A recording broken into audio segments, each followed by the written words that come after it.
Listo, entonces vamos a hablar hoy de La Vorágine en esta sesión del Club de Lectura Isbelia, del autor José Eustacio Rivera. Entonces les preguntaba cómo había sido la lectura, porque a mí eh, me costó entender, cómo acordarme de qué personajes eran quién. Creo que eso fue mi principal problema, como de seguir el rastro dentro de tanto diálogo que tiene la primera parte, ¿no? Pero ya cuando uno le va agarrando el sentido a la historia, o cuando uno, digamos que yo hice un poquito de trampa y revisé como el resumen general para tener en mente qué era lo que estaba pasando, ya uno puede apreciar otras cosas de la novela.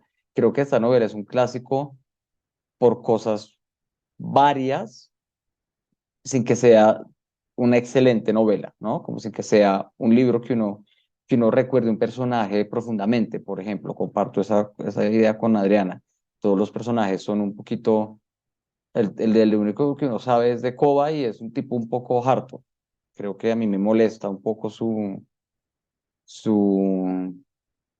como estar siempre elevado, su incapacidad de tomar una decisión clara, su tibieza con respecto a Alicia, y siento que al ser él la principal voz narrativa, hace que él lo único que uno pueda conocer sea él, y eso puede generar una distancia, ¿no?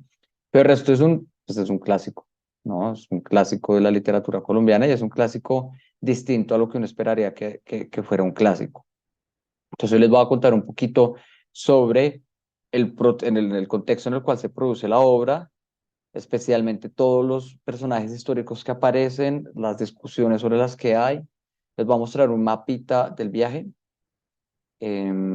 para que nos podamos ubicar un poco y entender por qué pues hay un montón de referencias geográficas que nadie conoce y que nadie entiende, y hablar al respecto. Ay, fue madre, me faltó una cosa ahora que lo pienso, pero bueno, cuando me acuerde aparecerá. Listo, y también les voy a hablar sobre cuestiones literarias, cuando Adriana dice modernismo y costumbrismo, de qué estamos hablando. Quiero hablar un poco de la época en la cual se produce y listo. Entonces aquí empezamos. El autor es este señor, José Eustacio Rivera. Nació en un pueblo en San Martín, San Mateo de Huila, que ahora se llama San Mateo Rivera, en honor al autor. El tipo murió a los 40 años en Nueva York, al parecer por el resultado de una enfermedad tropical. No se tiene muy claro. Él era abogado y rápidamente logró conectarse con el gobierno y trabajó especialmente en misiones de determinación de límites colombianos, especialmente en el límite que tenía con Venezuela. Resulta que uno siempre tiene esta idea em, un poco falsa de la educación en primaria, especialmente cuando uno le enseñan como constituciones y banderas y nombres del país y los distintos estados y cómo cambió el mapa, como que a uno le hacen creer, y yo creo que es también un poco como la ideología de la construcción de nación, que esos cambios fueron sencillos, ¿no? Y que cuando pasamos del Virreinato de Nueva Granada a la Nueva Granada, que es como la primera versión del país, los límites son claros y que es muy claro que Venezuela y Ecuador de repente se separan y Panamá y tales, pero la verdad es que no, esos procesos no fueron tan sencillos como los muestran los mapas. Esos procesos se hicieron especialmente en las grandes ciudades con un desconocimiento impresionante sobre el territorio, ¿no?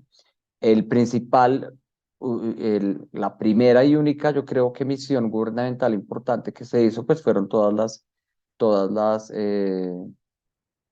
las que hacía Celestino Muti, se me olvidó el nombre en ese momento. Em, La expedición las botánica. expediciones botánicas, gracias. Y el trabajo que Humboldt hizo también a finales del siglo XIX, recorriendo todos los paisajes suramericanos para entender cómo era esto, fueron los principales proyectos, pero no fueron pues no había las habilidades, las capacidades tampoco de una habilidad cartográfica de determinar con claridad los límites, especialmente en las zonas no habitadas, como era toda la parte suroriental de Colombia para ese entonces. Entonces, este tipo, 100 años después de la independencia colombiana, aún estaba yendo por ahí, ayudando a entender dónde comenzaba Colombia y dónde terminaba Venezuela. Fíjense que el conflicto que hay ahorita todavía entre San Andrés, entre Nicaragua y Colombia con respecto a San Andrés, es el resultado de de estos mismos procesos.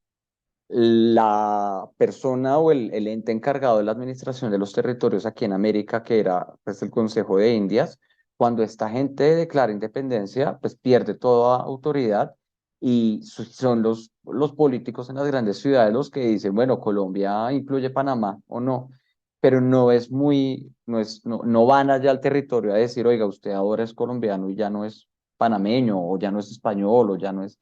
Sí, entonces como que hay toda un vacío realmente a la hora de determinar estos límites. Y José Eustacio Rivera trabajó en ese proceso hace 100 años. De ahí que él decida publicar esta novela. Muchos dicen que hay mucho contenido autobiográfico sobre sus propias experiencias en el llano y en la frontera, en el río Orinoco, para él haber escrito esta historia, ¿no?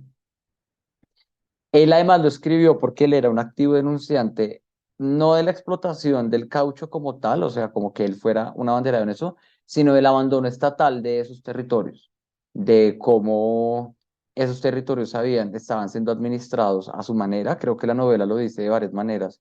Se queja de cómo la justicia generalmente la aplica un ladrón o cosas por el estilo. En esos lugares supremamente abandonados nunca ha habido un aparato estatal fuerte, sino que son las mismas personas las que están ahí, las que toman justicia por mano propia, las que determinan límites, las que establecen poderes y como toda la organización social. Y eso es un problema muy grande del gobierno y él siempre fue un gran denunciante al respecto. El tipo luego se va a Nueva York después de que él publique el libro, buscando una traducción que se logra publicar y vender los derechos de la novela a la Metro Golden Mayer para que hagan una película. La película con una intención de denuncia. Y se muere allá. Entonces se muere a los 40 años. Como les decía, parece que fue el resultado de alguna enfermedad tropical que él adquirió en sus campañas por el Amazonas y por el Orinoco. Y pues se pierde mucho de su trabajo. Él solo tiene antes de la vorágine publicada un libro de poesía que se llama Tierra de Promisión y él es famoso por un par de sonetos que le hace al Huila. Y la vorágine, y nada más. Se supone que estaba trabajando en una novela llamada La Mancha Negra o La Mancha de Aceite, pero esa novela nunca se encuentra. Él está perdida, porque pues su muerte en Nueva York fue tan intempestiva que no fue fácil traerlo de vuelta ni saber qué pasó con él. ¿Listo? Entonces, este es nuestro autor de esta vez. Es muy significativo. Quiero que tengan como que fijémonos en dos cosas, como esto es un autor canon colombiano, como no solo colombiano, sino latinoamericano, se considera un gran expositor de la literatura y solo tiene una obra. Es un caso raro en la literatura, ¿no? Y dos, que este señor estaba publicando esta novela en la misma época en la cual Virginia Woolf estaba publicando Orlando, la que leímos sobre este personaje que cambia de sexo y que viaja por toda la historia de Inglaterra. Rubiel decía, me sorprende que ya hace 100 años ya haya ese tipo de cosas. Yo más bien diría ya desde hace 100 años la literatura viene experimentando un montón y nuestro clásico de esa época es un clásico que todavía es muy viejo. Es una novela que suena vieja, su lenguaje es todavía muy arcaico y eso muestra un poco también el estado, digamos, del desarrollo del pensamiento cultural de, de Bogotá de esa época. Este tipo escribe todo para bogotanos, como que escribe pensando en el lector del centro del país, que es al que le va a terminar llegando esta novela, ¿no? Entonces, ¿sobre qué es la novela? ¿Listo? Yo siento también un poco que la historia de amor es una excusa que no se desarrolla. El tipo, aunque comienza diciendo que lo que más, que él nunca ha amado porque se entregó a la violencia y toda la pendejada, realmente como que uno nunca entiende qué quiere ser para él amar, ¿no? Y es un tema extraño, más bien parece como una idea de posesión, ciertos niveles de obsesión con Alicia, una violencia muy propia de la época en la cual el tipo está como casado, pero no. Em, pero el asunto más bien es Y yo creo que por eso el personaje es difícil de conectar. El asunto más bien es como em, los caprichos de un hombre poderoso o los caprichos de un hombre que se ha creído poderoso y que escapa de Bogotá con un capricho, con el capricho de Alicia, y termina metido en un sancocho impresionante, que nunca es capaz de parar, ¿sí? Él nunca es capaz de decir, bueno, ya, dejemos la pendejada y volvámonos, o yo no estoy haciendo ningún negocio aquí en los llanos, vámonos, o yo por qué me voy a meter con borrachos a pelear. No, el tipo se lanza constantemente a decisiones que son contra cualquier racionalidad y por eso como que la narrativa es un poco tan accidentada. Pero a su vez eso le permite hacer un montón de reflexiones sobre cosas que uno nunca leería y que la gente de esa época jamás leería. Entonces, esta novela narra la travesía de Arturo Cova, que es un poeta, es importante tener en cuenta eso. En esa época los poetas eran políticos y abogados, como que había tan poquita gente que varios cubrían la misma labor. Así como José Eustacio Rivera, que era abogado y era poeta a la vez. Que huye de la capital de Bogotá con su amante Alicia hacia el Casanare. Allá un comerciante empresario del caucho secuestra a Alicia y se la lleva a la selva. Entonces Cova tiene que sí, perseguirlos para encontrarlos y recuperar a su esposa. Está dividida en tres partes. En la primera parte narra toda la situación del Casanare y es la que nos explica el drama que motiva el viaje a la selva, si no fuera porque secuestran a Alicia o porque este señor Barrera se lleva a Alicia y a la niña Griselda. Estos otros cuatro locos no se lanzarían en lo absoluto a ir por allá. Desde el principio, como que él le tiene mucha aprehensión a la selva y él está feliz en el llano, como que se siente satisfecho ahí. La segunda parte, si bien es como la travesía en la selva, es la que más se enfoca en hacer las narraciones de la denuncia que hay detrás de la novela y se hace ante todo en la voz de Silva, que es este rumbero, como le dicen, o sea, persona que abre rumbos, que tiene una historia horrorosa con su hijo y está metido en la selva buscando a su hijo, así ya sepa que está muerto y que nunca sale, ¿no? Entonces le presta la voz a esta persona que tiene una gran experiencia y ya la tercera parte de la resolución, que además es bien más rápida, que es que se encuentran con la doña esta, con la Madonna turca, encuentran a Alicia y rápidamente la recuperan y se pierden, ¿listo? Em, y pues la novela implica una gran denuncia, ya vimos sobre la industria del caucho, pero también una exploración sobre la frontera colombiana, sobre lo que es ser colombiano en esa parte del mundo, cómo es difícil cómo establecer fronteras en un lugar en el cual un ser humano no tiene ningún tipo de poder y cómo pues todo este sistema al final del día nunca enriqueció a nadie, solo a los dueños de las casas, ¿no? Como todo el mundo, todos los personajes están metidos en este frenesí constante, en esta vorágine de trabajar, endeudarse por todo, comer mal, pelear, matarse entre sí, y nadie nunca logra detenerlo, ¿no? Entonces es un poco, como vamos a ver más adelante, les voy a mostrar también la narrativa y la estructura de la novela le va degradando un poco la relación con el lenguaje y hace que lo que al principio era largo y bello, al final es episódico y es frenético un poco, porque uno se va enloqueciendo con Arturo Cova y uno se va perdiendo en la selva conforme la lee. Espérenme un segundito, por favor.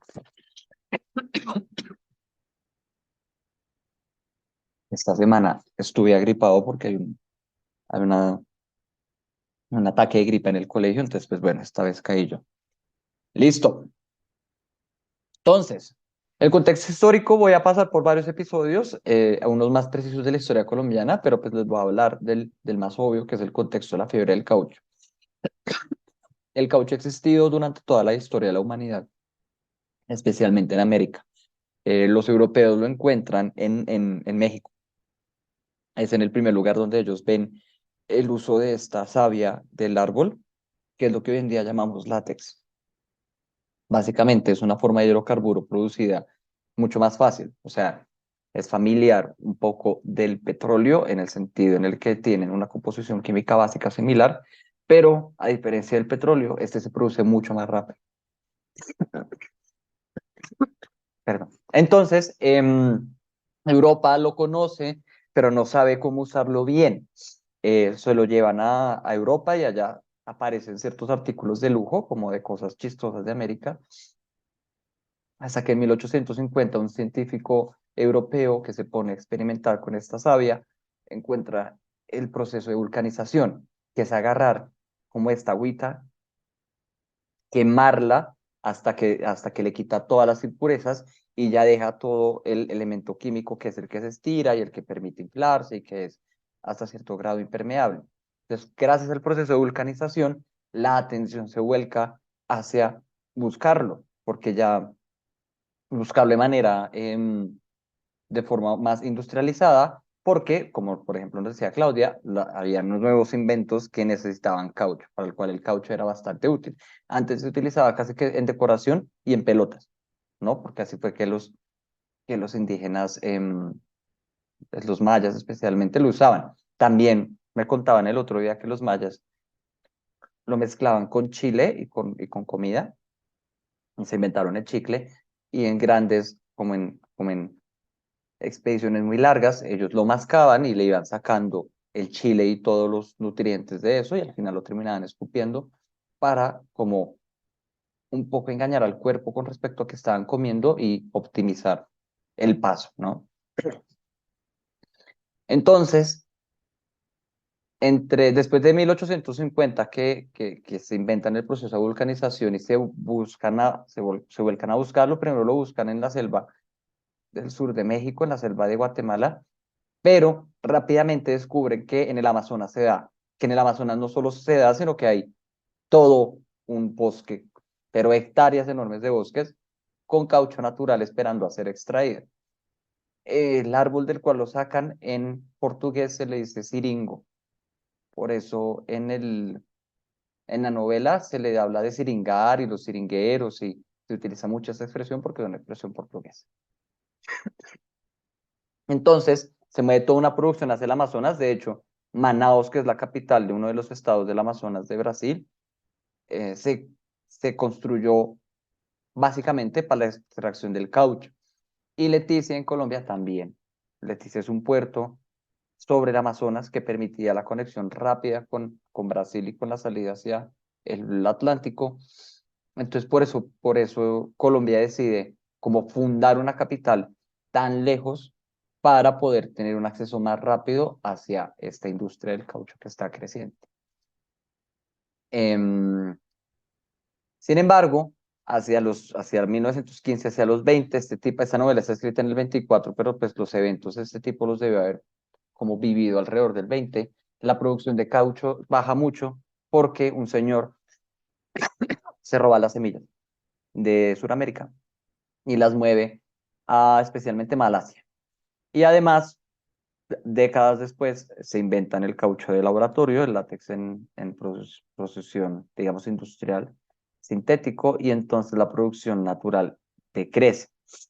Todas las grandes empresas del caucho amazónico se quiebran y la mayor cantidad de producción en este momento sucede en Asia, aunque ya casi nadie utiliza caucho natural, solo como el 10 o el 15% del caucho que se utiliza en el mundo es caucho natural. ¿Listo? ¿Cómo se saca ese caucho? ¿Cómo se produce? Hay que cortar de manera transversal en el tronco del árbol y el árbol empieza a llorar su savia. Esa savia es la que se utiliza y la que se debe quemar para sacar el este.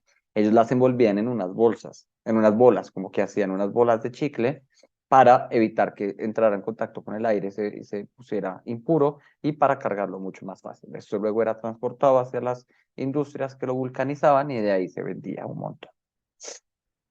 Em, Como esta extracción sucedía en lugares poco explorados, lo que hicieron los gobiernos de Perú, Venezuela, Ecuador, Colombia, bueno, Ecuador casi no, Perú, Venezuela, Colombia y Brasil, fue comandar ya sea o a los militares o a empresas privadas a ir a hacerlo. Y entonces nunca hubo un control estatal verdaderamente claro al respecto de esto. Tanto es así que cuando este tipo denuncia y publica la novela con la denuncia, la gente no le cree. la, el gobierno un poco niega la existencia de eso, como que lo tacha de, de propaganda, como de falsedad, y trata de ocultar un poco que esto sucedió porque nadie de verdad lo sabía con claridad. Y ya luego, después de unos años, ya digamos la Comisión de la Verdad ha hecho investigaciones al respecto y ha encontrado pues que lo que sucedió fue un genocidio muy impresionante con las comunidades indígenas de ese lugar, tanto así que el presidente Santos, cuando como en el 2012, como en el 2015, hizo un evento como de pedidas de disculpas oficial del gobierno por la negligencia en este tipo de, pues en este periodo de extracción del caucho. Entonces, la novela es muy explícita al respecto, creo que no basta, no tiene sentido como volver a indicar las formas de violencia y tales, pero es importante que entendamos que este genocidio sucede por muchas razones, como que se juntan muchas cosas para que suceda este exterminio. Primero, es que hay un desconocimiento general del territorio amazónico. Cuando Colombia, Brasil, Perú, Ecuador y Venezuela llegan y se forman como países, pues ninguno realmente mandó nada hacia el Amazonas. Del Amazonas se tenía noticia, se sabían ciertas cosas, ciertos exploradores habían ido, pero realmente allá no había ninguna presencia estatal. Fíjense que durante todas las constituciones del siglo XIX, e incluso la última, la del 86, que es la que estuvo vigente hasta la de 1991, consideran todos esos territorios como territorios, ni siquiera como departamentos o estados. Es decir, no les proveen medios democráticos de elección y decisión propia, sino más bien son tierras que alguien tiene que administrar. De ahí que se llamaban capitanías o se llamaban intendencias, porque además pues la manera en que se administraban era como por concesión. Se le concedía a una empresa el dominio de ese territorio, de tal río a tal río, para la explotación de lo que fueran a explotar, que generalmente era quina, yuca y caucho.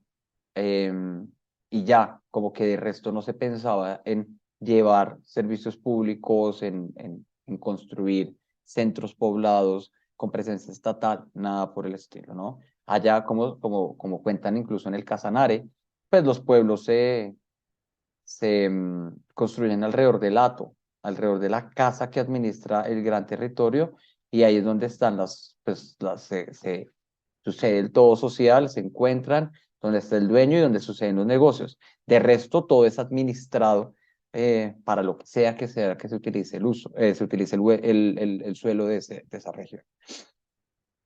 Entonces, pues, cuando de repente hay que explotar esa zona, pues el Estado no tiene mecanismos para llegar allá. El que llega es el que manda. Y eso fue lo que permitió la fiebre del oro, la fiebre del caucho la administraron unos pocos, ¿no? Es casi como la fiebre del oro gringa que vimos en A lo lejos. Hay varias comparaciones con esa novela que quiero ponerles ahí. Entonces, esa es una. Fíjense que hay un montón de migración hacia un lugar inexplorado y que toca atravesar estrecha para llegar a él, solo porque hay un nuevo negocio. ¿Listo? También hay un irrespeto a las comunidades indígenas. Hay es un legado de la época colonial pensar que las comunidades indígenas no tienen el mismo valor que las personas europeas. De hecho, esos territorios se consideraban baldíos o eran dueños de gente que en la colina llegó y dijo, pues yo domino de este río hasta el siguiente, sin nunca considerar que había pues, personas que vivían, habitaban, trabajaban y habían administrado ese territorio incluso antes de que llegaran los españoles. Entonces, pues todo está atravesado con racismo y una xenofobia impresionante, muy propia de la cultura criolla, que fue la que liberó al país, ¿no? Entonces, am, todos estos indígenas eran considerados, pues, fuerza de trabajo casi que animal. Era como agarrar un par de bueyes y ponerlos a trabajar, básicamente. También sucedió que esto fue un problema por la monopolización del proceso de parte de compañías extranjeras.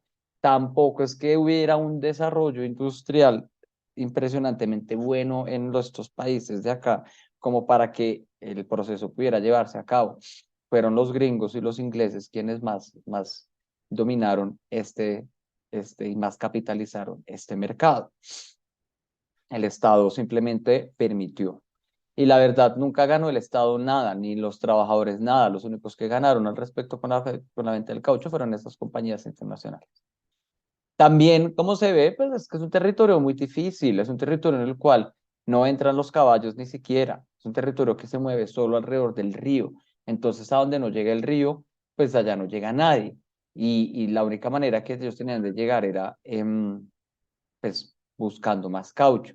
El caucho nunca se plantó, no fue un cultivo, sino fue como una explotación casi como las minas en las cuales se fue buscando y se fue buscando.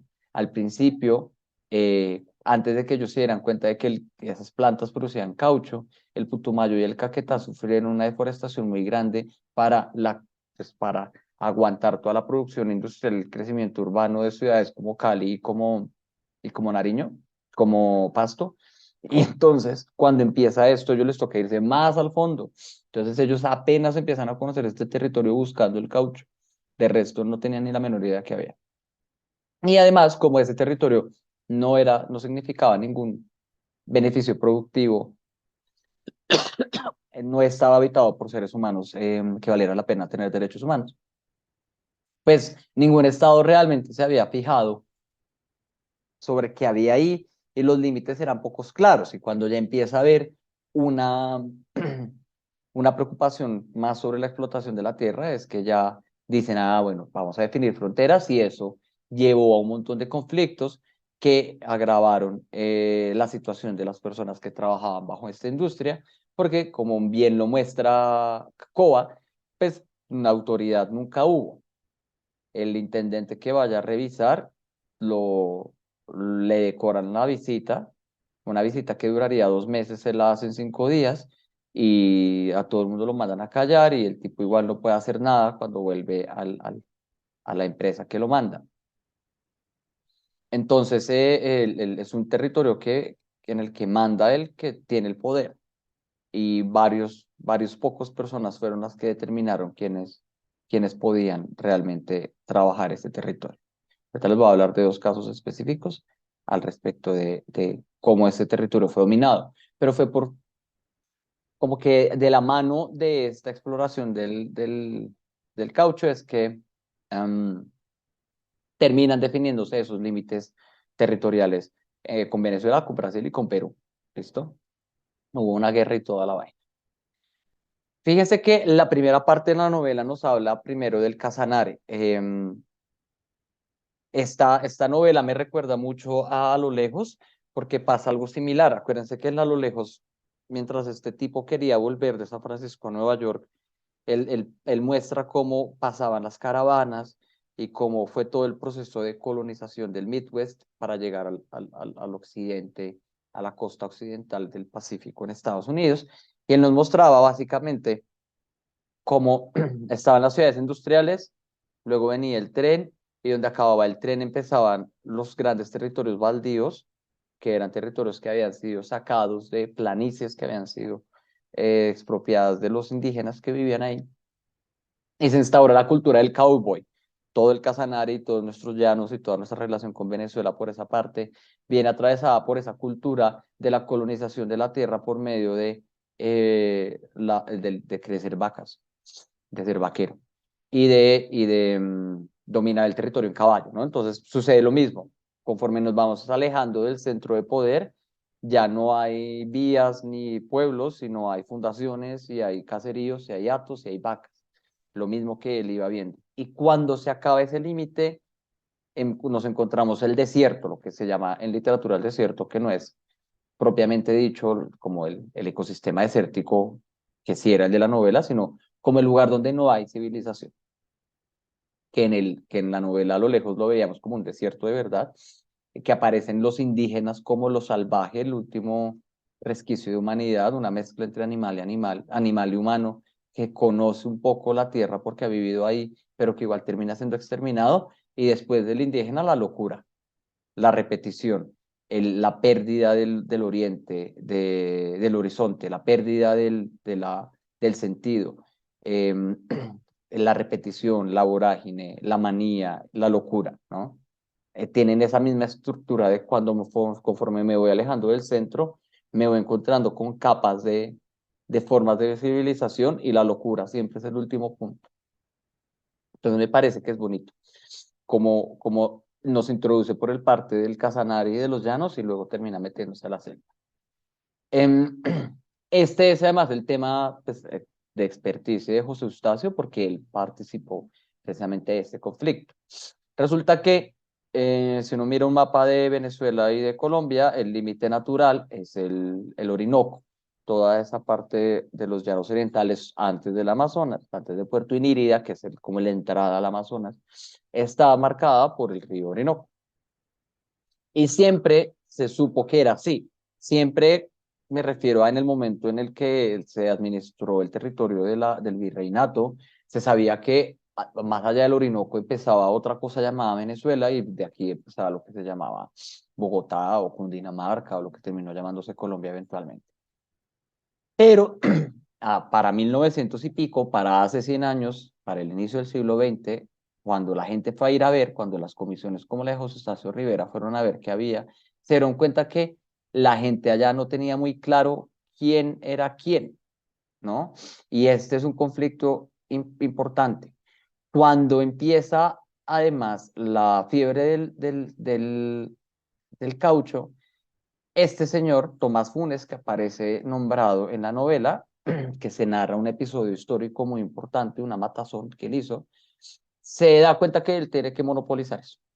Entonces, él en una noche fatídica, que es la que narra uno que se voló con él, creo que es el Báquiro, no estoy mal, es el Báquiro, cuenta cómo este señor termina matando al gobernador del departamento del Amazonas, del estado de Amazonas, que es el que queda en ese pedacito de Venezuela, el que queda más al sur, y se autoinstituye como gobernador para administrar todo el proceso de la extracción del caucho. Él le manda una carta al gobierno venezolano pidiendo que lo acepten, el gobierno venezolano le niega. Y entonces el gobierno colombiano, fíjense esta vaina tan horrorosa, le manda una carta diciéndole que el gobierno colombiano le da legitimidad si ellos a cambio le permiten la explotación del caucho. Y el tipo se pone muy bravo.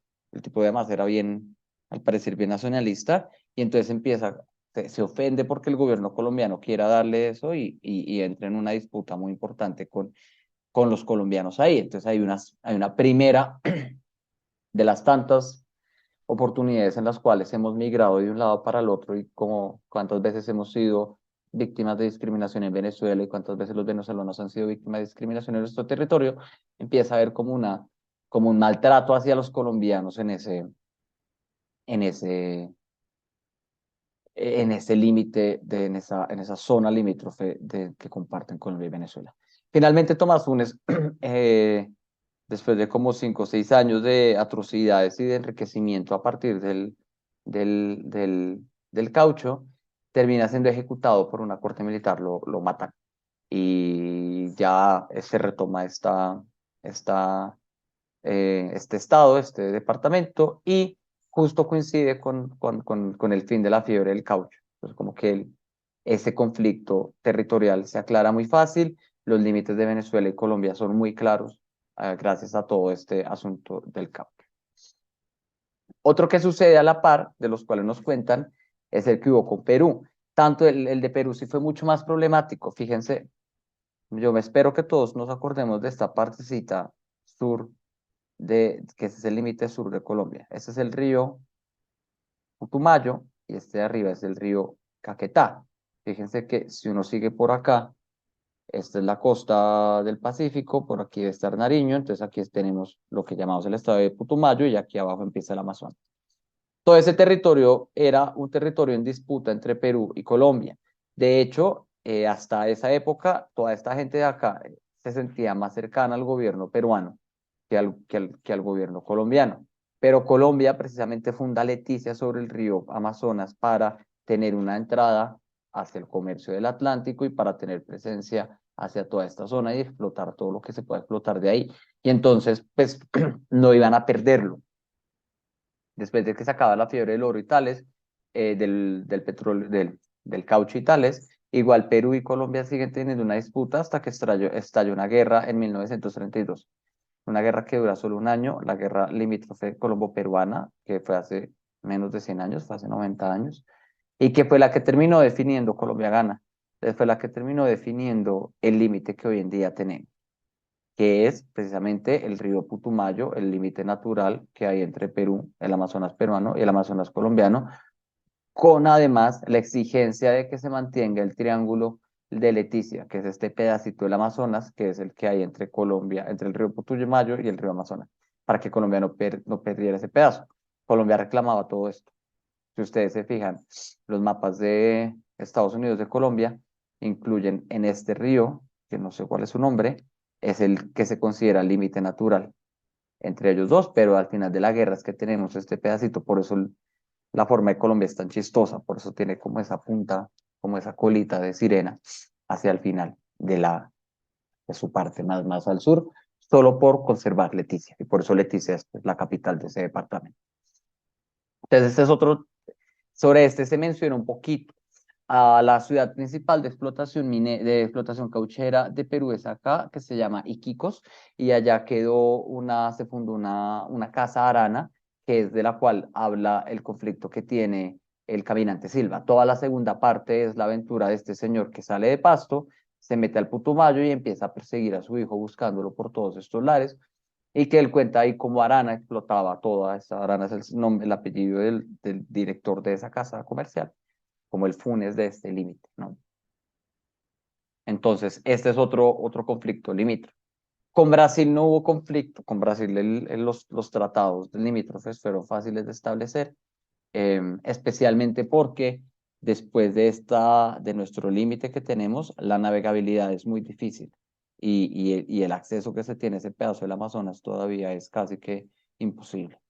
Entonces, pues ese límite todavía no hemos llegado al conflicto. Quién sabe en qué momento, con toda la explotación ganadera que hay en el Amazonas y todo lo que se está acabando, en qué momento entre a haber disputas sobre a quién le pertenecen lo que sea que haya ahí, ¿no?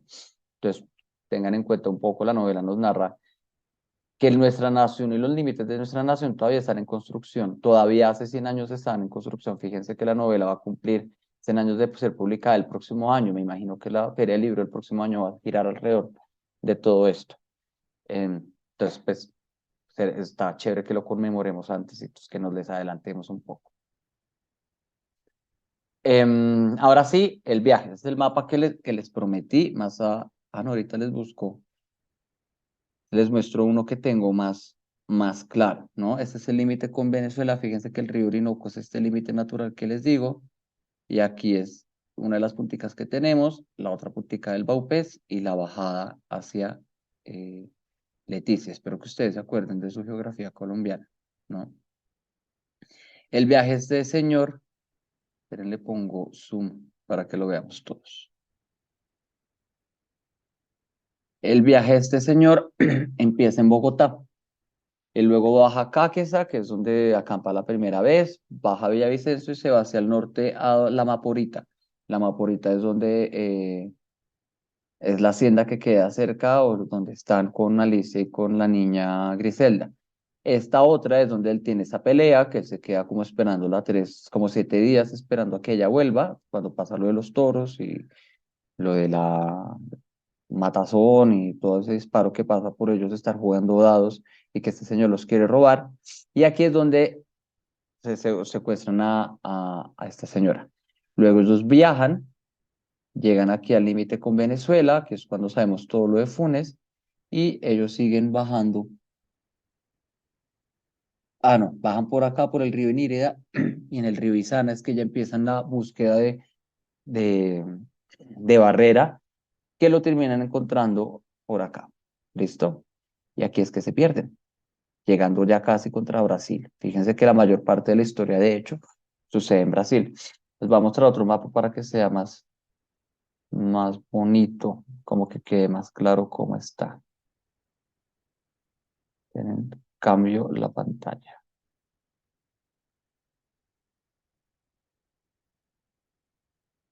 Aquí tenemos otro mapa, ya lo estamos viendo, ¿cierto? Aquí está Bogotá, Villavicencio, y aquí es la subida hacia el Casanare y luego la bajada. Ellos siempre mencionaban los ríos como los lugares en los cuales son los puntos de referencia. Entonces, esta bajada es todo el asunto en la de la discusión con Venezuela y con ese límite, aunque ahora que lo pienso, esto debería ir más a la derecha, esto debería ir más sobre el Orinoco, y de aquí hacia abajo es la perseguidera que le tienen montada a este señor. Aquí se encuentran con el rumbero, aquí se encuentran con la Madonna, aquí es que matan finalmente al señor, recuperan a Alicia, a la niña Griselda y al niño que está en el vientre de Alicia, y aquí es donde se pierden. Este es el último lugar en el cual se tiene un noticia de ellos. Aquí también aparece Iquitos, que es esta ciudad que yo les mencioné, que es muy importante, y aquí es donde empieza la historia de el señor Silva. Fíjense que es un territorio muy vasto. Este es Manaos, la capital, donde él termina mandando la carta al cónsul para que actúe de alguna manera y que es esa carta con este manuscrito el que finalmente nos da la novela, ¿no? Como esta ficcionalización al respecto de que esta novela fue escrita en la travesía. De hecho, estaba leyendo por ahí que en su época de su publicación hubo gente que pensó que la historia era verdadera y que querían ir a buscar a Arturo Cova y tales, y hubo gente mandándole cartas al cónsul en Manaos pidiendo como algún tipo de misión que lo rescatara, aunque todo fuera ficción. Entonces de aquí es donde sale Silva y fíjese cómo en un territorio tan amplio, como tan extenso, la gente se conoce. Está el Arana acá, está el Funes acá, está el Cayeno, que ese es un inventado, que es la disputa en este istmo entre estos dos ríos, que es donde está fundada una ciudad muy importante.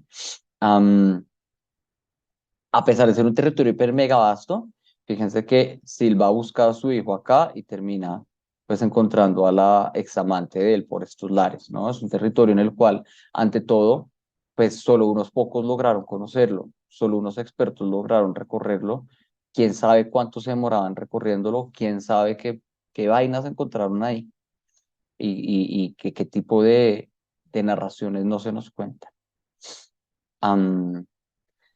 Esto también quería indicarles que esta novela es parte de una tradición que se llama la novela del Amazonas, que tiene muy pocas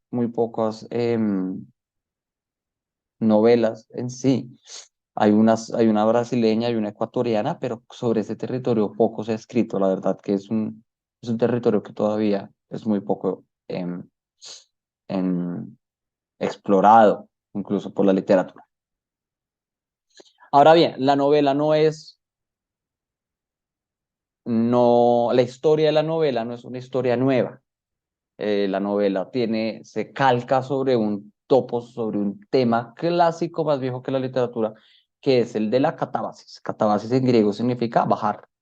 Y la catábasis es un proceso por el que pasa todo héroe eventualmente, que consiste en ir al infierno y volver. Entonces, esta es una novela que está calcada sobre esa idea. La idea en este caso es que el infierno es la selva. De hecho, una de las novelas de selva anteriores, una brasileña, se llama El infierno verde. Catabasis son todos los héroes algún momento bajar. Tenemos, por ejemplo, el que más nos gusta es el cuento de Eurídice y Orfeo. Acuérdense que Eurídice era una mujer muy bella y Orfeo era un poeta muy feliz. Se enamoran hasta que Hades se roba a Eurídice y se la lleva al infierno. Y entonces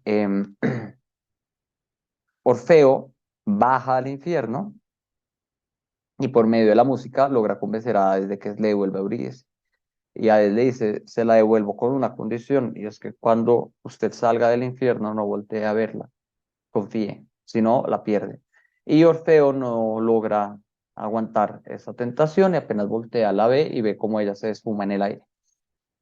Se supone que de esa bajada al infierno, además de ser como un tema heroico, como que todo héroe lo tiene que hacer en algún momento y especialmente si es por amor, porque la que más nos gusta es la de Eurídice, también le da un conocimiento propio. De hecho, de ahí viene una tradición mística o mistérica, se le llaman, que son los misterios órficos, como una suerte de secta religiosa griega que consideraba que Orfeo, al haber venido del infierno, había entendido cosas del mundo y que eso se transmitían por medios del secreto, por medios de la poesía y de la música. Pitágoras era parte de esa escuela y todo su conocimiento sobre las matemáticas y la geometría y toda la vaina tiene un sustrato mistérico y místico basados en este supuesto viaje que Orfeo hizo hacia el infierno. Como que hay una idea literaria de que bajar al infierno lo hace a uno mejor, como que le presenta a uno una visión importante. Esta novela se calca sobre eso, pero a diferencia del resto de la tradición, el héroe nunca vuelve. El héroe queda perdido, ¿sí? El héroe no tiene la posibilidad de traernos ese conocimiento hacia el mundo. Otras catábasis famosas, eh, la épica más antigua, que es una historia sumeria de Mesopotamia que se llama el Gilgamesh, también tiene un héroe que va al infierno, aunque esa yo no me la leí. Ulises, ¿se acuerdan que yo les hablaba de la Odisea la vez pasada cuando hablábamos de la avenida Lincoln? Ulises en ese viaje de 8 años volviendo de Troya hasta su casa, en algún momento tiene que bajar al infierno. Eh, ahí es el primer vampiro de la literatura, porque el tipo para entrar al infierno se encuentra con un brujo, con un chamán, diríamos, y el tipo le dice lo que se tiene que hacer es beber sangre, creo que es de vaca o de cordero. Ulises sacrifica al cordero, bebe su sangre, y gracias a esa sangre él puede entrar al infierno sin que lo maten, sin que las almas se lo roben. En el infierno él se encuentra con Aquiles, que es el héroe griego de Troya, y Aquiles le dice que, pues, que embarrada, como le dice, oiga, ser héroe no sirve. Yo hubiera preferido sobrevivir a que se acuerden de que me morí heroicamente. También se encuentra con Agamenón, se entera, él en el infierno se entera de lo que pasó con todos sus compañeros de la guerra y ahí le dan pistas sobre cómo recuperar, qué es lo que se va a encontrar en Ítaca cuando vuelva. Entonces, gracias a que él baja al infierno y vuelve, es que él de hecho puede volver a su casa. Entonces, esta novela está calcada sobre esa tradición. Se han hecho muchos análisis al respecto de cómo el lenguaje, ahorita vamos viendo, se va degradando y cómo además los episodios dejan de ser unas descripciones como súper internas de las emociones del autor y se vuelcan más hacia una descripción de una realidad que está por fuera, ¿no? Como que la novela o el personaje en su transitar hacia el infierno va entendiendo un poco que la realidad no es tanta poesía y no es como tanta cosa linda y estrellas y montañas, sino es más bien crueldad y sangre y violencia y desolación, ¿no? Y este personaje pues nunca logra volver de ahí, ¿no? Nunca logra hacer la anábasis que es el camino de vuelta, ¿no? La catábasis es la bajada y la anábasis es la subida. Entonces, así sea una novela hiper mega amazónica, tiene toda una historia griega, como que vuelve a beber de esa tradición griega, hace parte de esa tradición europea que vimos mucho con el ensayo del infinito en un junco, como toda la literatura un poco vuelve otra vez hacia los clásicos.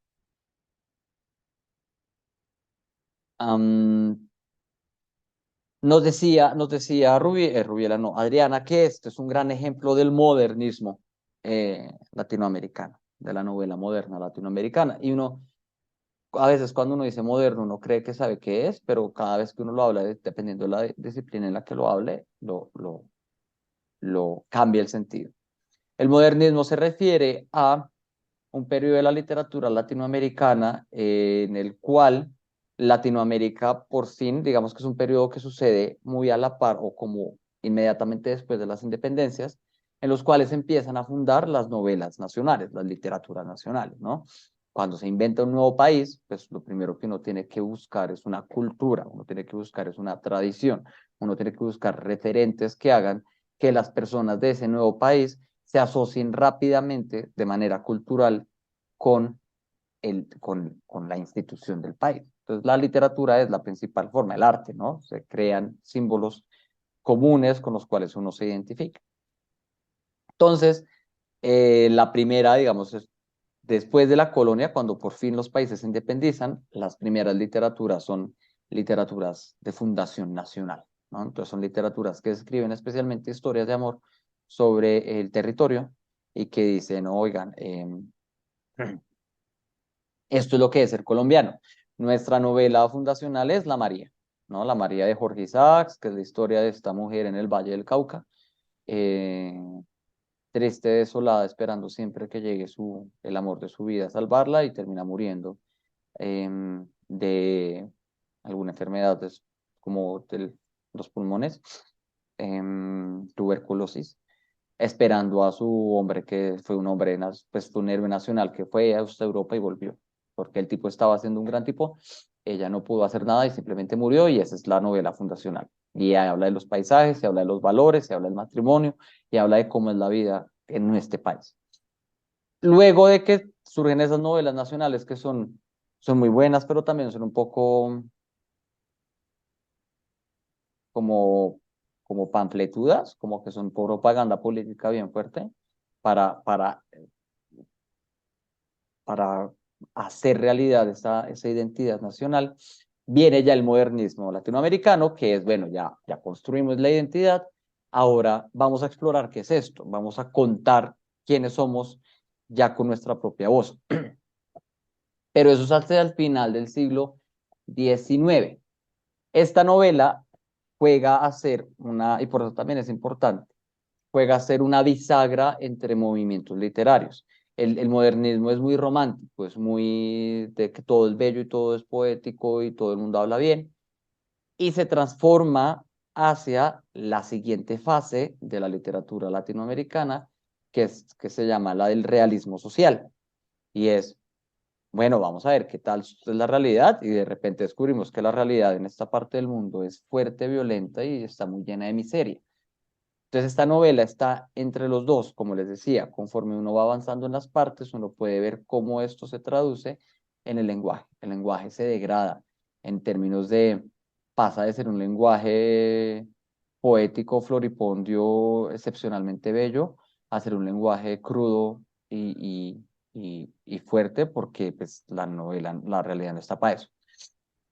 Les decía que como por primera vez traigo extractos de la novela, porque me gusta en todo caso ese lenguaje floripondio que se pierde en el siglo XX de la construcción muy variopinta y muy bonita de las imágenes poéticas.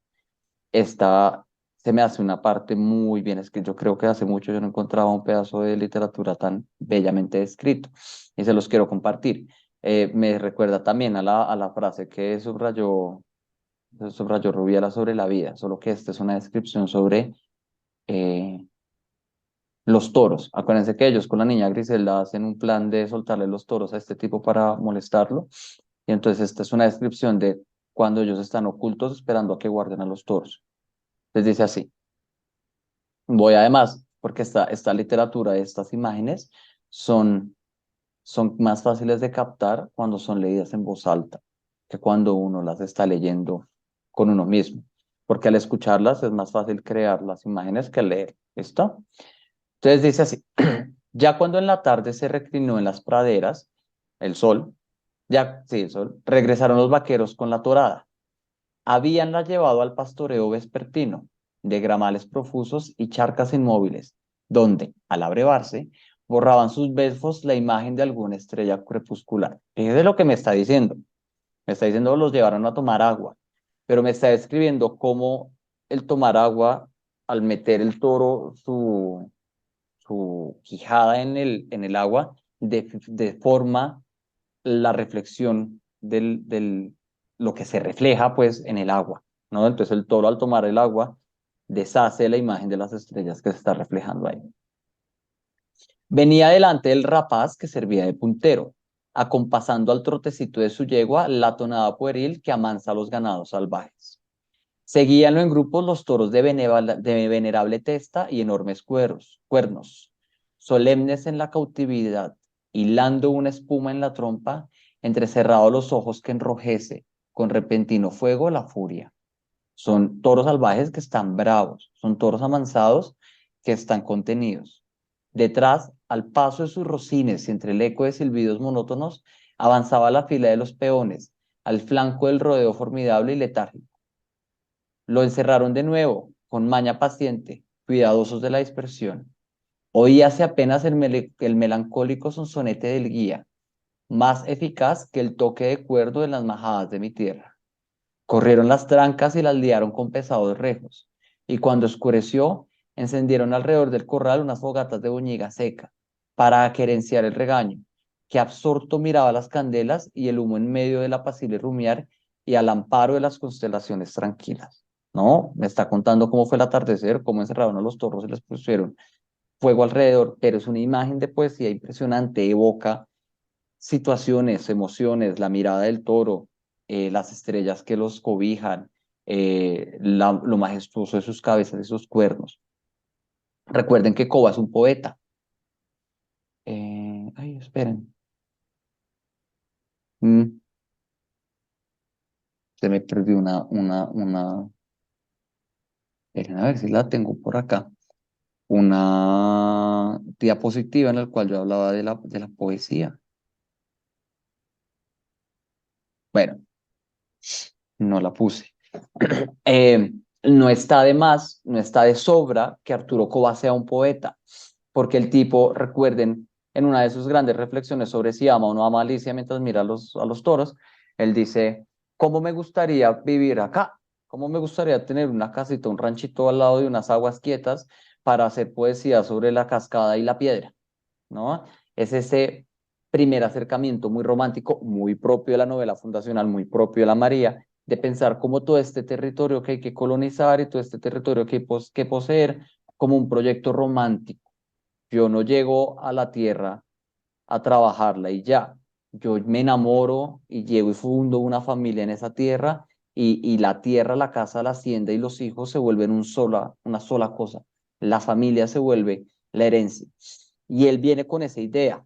Y entonces esta es una idea romántica, es una idea de amor, es una idea de idealización del campo. Eso tiene un nombre en la literatura romana, de una belleza pastoril que, sin embargo, sabemos desde el principio que es fallida. El tipo no ama a Alicia. Alicia es una vieja X. Alicia es una vieja lánguida, una quejumbrosa, es una niña consentida que se voló de un matrimonio con un man cualquiera y que ahora está llorando por ahí porque no la tienen cómoda.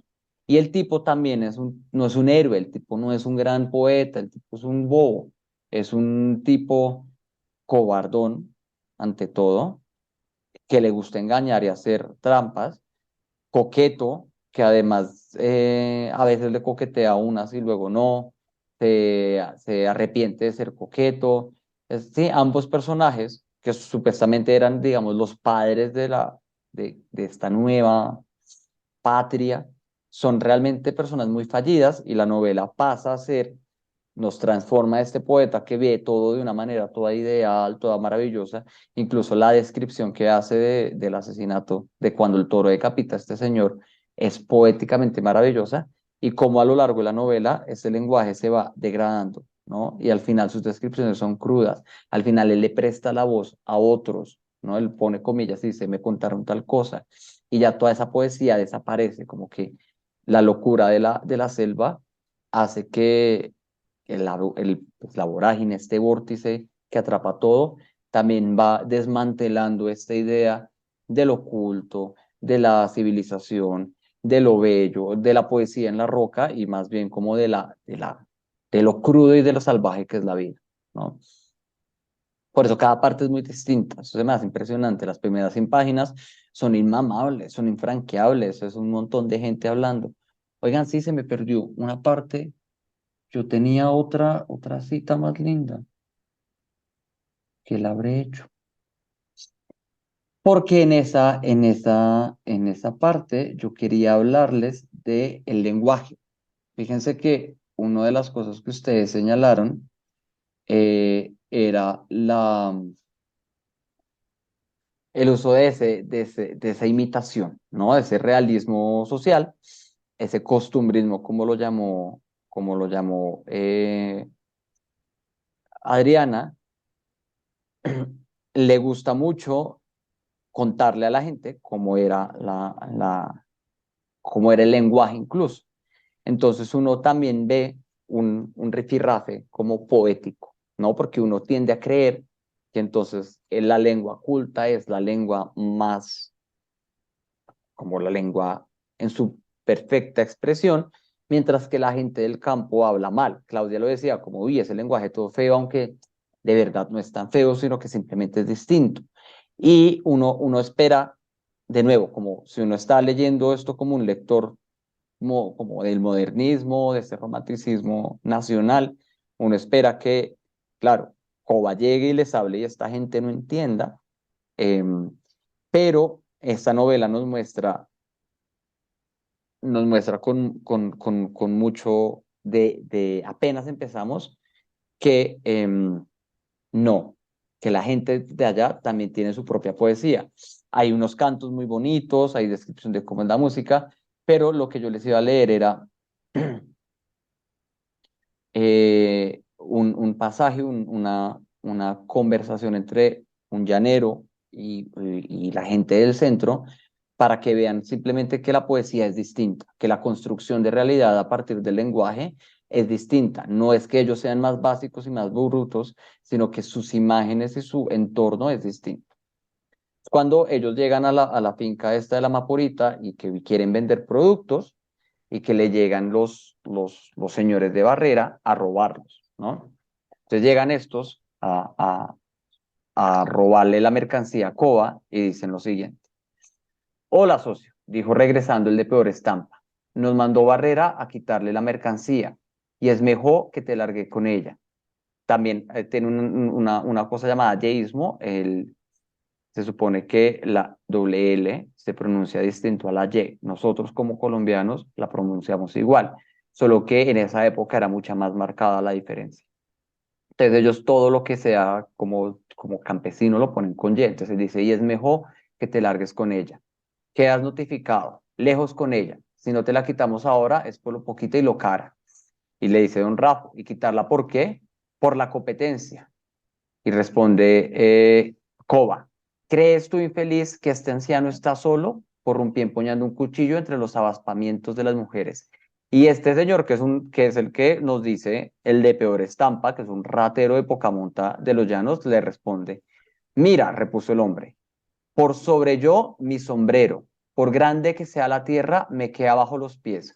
Con vos no me estoy metiendo, pero si querés, pa' vos también hay. Esa imagen de por encima mía mi sombrero se me hace como una construcción poética de igual monta, de igual como riqueza que tiene esta otra.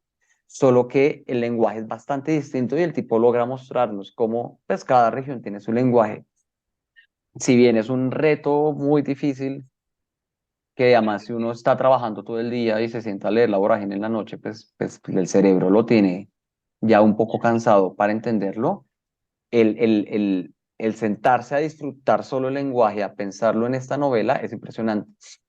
Y ahí es donde sucede este cambio de la literatura más tradicional y clásica a una literatura que quiere experimentar otras cosas y no hacer otras cosas.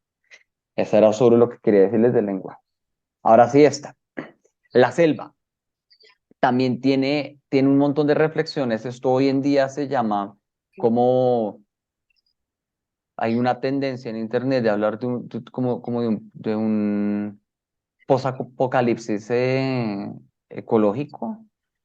Hay también una tendencia filosófica llamada la ecología profunda y es pensar cómo toda la historia de la humanidad siempre ha estado atravesada por la presencia de lo natural, como nuestra relación con el ecosistema no es como tan de lo estamos explotando y lo estamos dañando, sino que somos parte de este sistema, también nosotros somos parte de la naturaleza, del entorno natural y lo estamos haciendo mal y que esta vaina nos va a cobrar.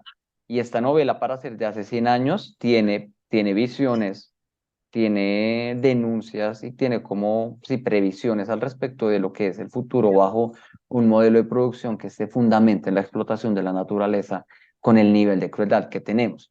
Espero que recuerden toda la parte sobre cuando las fotos del francés llevan a este operario a la denuncia, que él muestra su espalda y le dice, vea, estoy igual de atravesado por los árboles, como los árboles. así como al árbol yo le macheteo y le corto su tronco para sacar su leche, así a mí me aguijean y me pegan con latigazos, de modo que mi sangre es como la leche de los árboles y se confunde. Así como la sangre de los humanos se riega, la leche de los árboles em, riega la sangre de la selva, ¿no? Entonces hay un episodio en que se encuentran con, creo que este es Silva también, o es Eli Mesa, no me acuerdo cuál de los dos es, pero es uno de estos tipos que ya lleva bastante tiempo en la selva y el man consume yagé. Yo no sabía que ya para esa época había conocimiento del yagé, eso también me pareció impresionante. Em, es que ahora hoy en día hay una tendencia muy alta a buscar, precisamente en el Putumayo, chamanes que le traigan ese tipo de, de, de bebidas medicinales. Para los que no sepan, el yagé es una planta que tiene unos componentes de unos psicoactivos bastante fuertes que las comunidades indígenas del Amazonas consumen porque generan alucinaciones. Y esas alucinaciones generalmente han sido tomadas por los pueblos tradicionales como visiones del futuro y como maneras de responder a preguntas que las personas tienen. Entonces, em, este personaje está en un viaje de Yagé y Arturo Cova cree que las visiones le pueden dar pistas sobre dónde encontrar a Alicia y dónde encontrar a Barrera. Y el tipo dice, empieza a hablar y él describe lo siguiente. Las visiones del soñador fueron estrafalarias, procesiones de caimanes y de tortugas, pantanos llenos de gente, flores que daban gritos. Dijo que los árboles de la selva eran gigantes paralizados y que de noche platicaban y se hacían señas. Tenían deseos de escaparse tras de las nubes, pero la tierra los agarraba por los tobillos y les infundía la perpetua inmovilidad.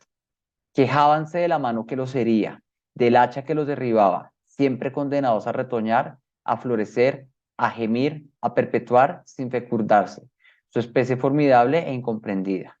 El Pipa les entendió, era el que estaba metido en todo esto, era el Pipa. El Pipa les entendió sus airadas voces, según las cuales debían ocupar los barbechos, las llanuras y las ciudades, hasta borrar de la tierra el rastro del hombre y merecer un solo ramaje encerrada urdimbre, cual en los milenios del paraíso, cuando Dios flotaba todavía sobre el espacio como una nebulosa llena de lágrimas. Selva profética, selva enemiga, ¿cuándo habrá de cumplirse tu predicción? Fíjense que hay toda una visión futurística apocalíptica según la cual la naturaleza termina destruyendo a la raza humana, termina destruyendo sus ciudades y termina tomando control de nuevo del todo, que es un poco las profecías que se nos están cumpliendo o las visiones que se tienen, las interpretaciones que se están teniendo sobre el cambio climático, ¿no?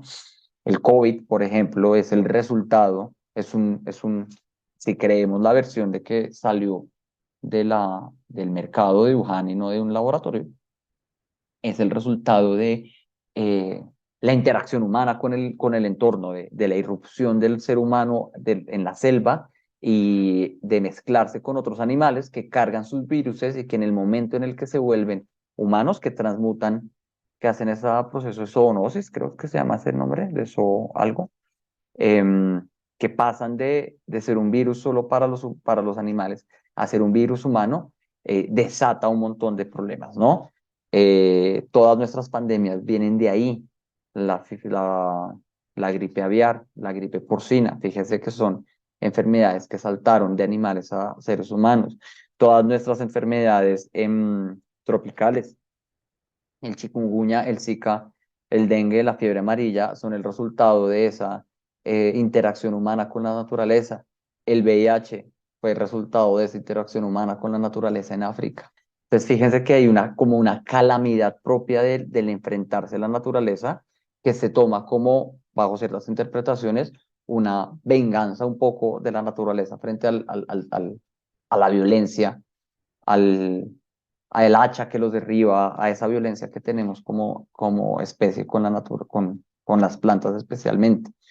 Em, si ustedes recuerdan cualquier película posapocalíptica, no sé si están viendo esta serie de HBO muy famosa sobre zombies, que se llama The Last of Us, siempre además en nuestro imaginario de lo que es una ciudad, después de que pasa un apocalipsis, las plantas han retomado todo, ¿no? Siempre termina habiendo árboles en los edificios más altos y más grandes y más impresionantes. Y es verdad, uno, especialmente aquí en el trópico, uno abandona un lote un año y tiene que volver a atravesar la selva un poco para recuperar eso. Entonces, me parece muy impresionante. Este no es el único espacio en el que hay.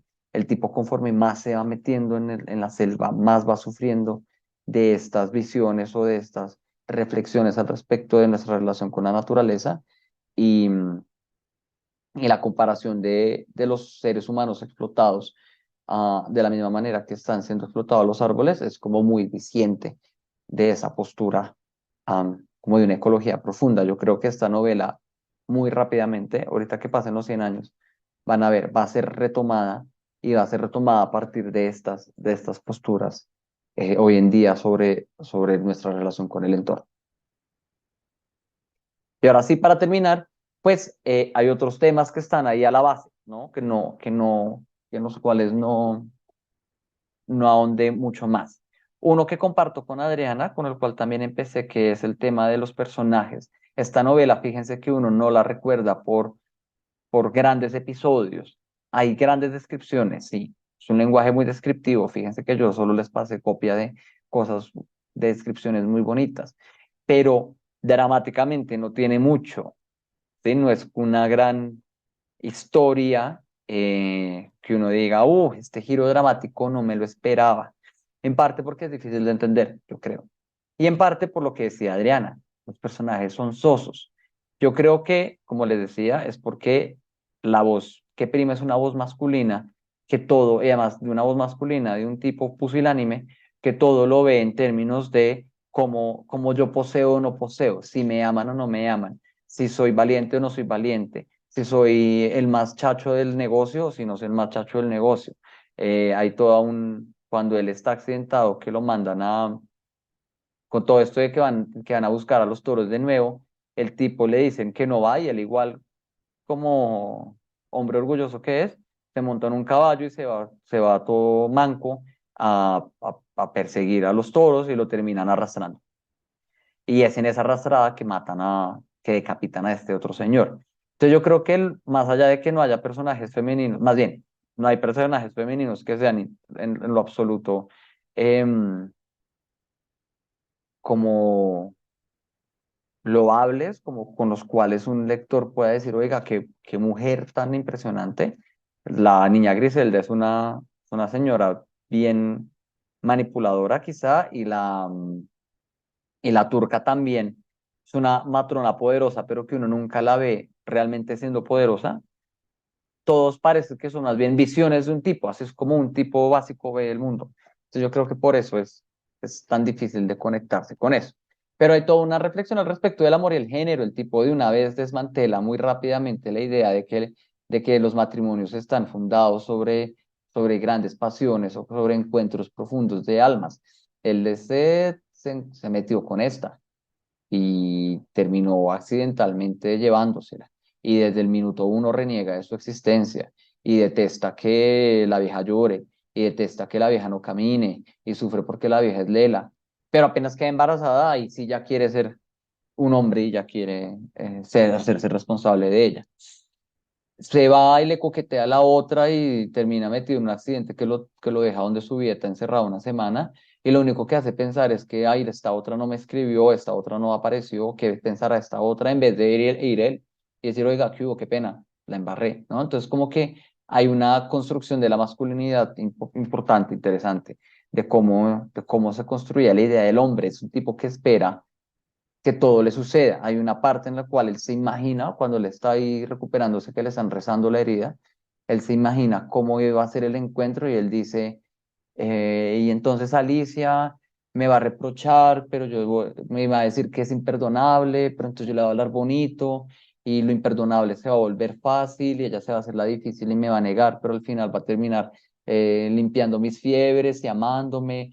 Como que él vive mucho en esa idea de lo que debería ser, cuando en realidad pues el tipo nada, tipo no le gusta a la vieja, el tipo no la quiere, la vieja es una boba también, y ese niño nace ahí como porque sí, ¿no? También muy en el fondo en estos personajes como Funes, como Tomás Funes, como eh, la Madonna, se habla sobre el deseo de riqueza. Fíjense que esta novela habla de como del primer momento de la historia colombiana en que se abre el mercado internacional con la exportación de caucho, es que Colombia inaugura la industria. Si bien ya había industria, digamos, manufacturera de telas y todo eso era para comercio interno. Colombia no exportaba telas, Colombia exportaba quinina, que ellos es lo que comen la mayoría, y café un poquito más tarde de esto. Pero lo primero que abre el capitalismo, como el capitalismo industrial, ese que Marx tanto se quejó 100 años antes, em, lo abre el caucho. Entonces él nos está contando, oigan, estas son las consecuencias de un poco el enriquecimiento.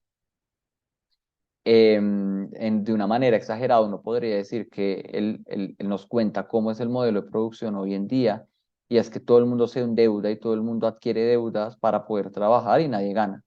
Fíjense que nadie de los que trabaja ahí jamás ha visto un peso.